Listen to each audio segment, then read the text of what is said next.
I clean my pool with a vacuum and then the pool goes cloudy. How come?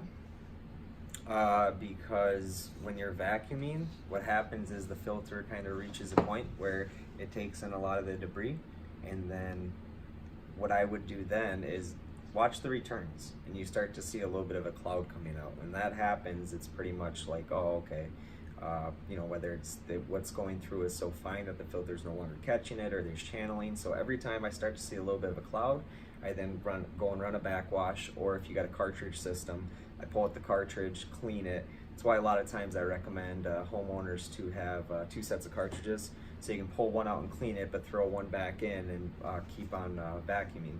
So in general, that's what to look for is while you're vacuuming, check the return jets, and when you start to see a cloud coming out, stop and go take care of the filter, whether it's a backwash or pulling a cartridge and cleaning it or whatever it may be.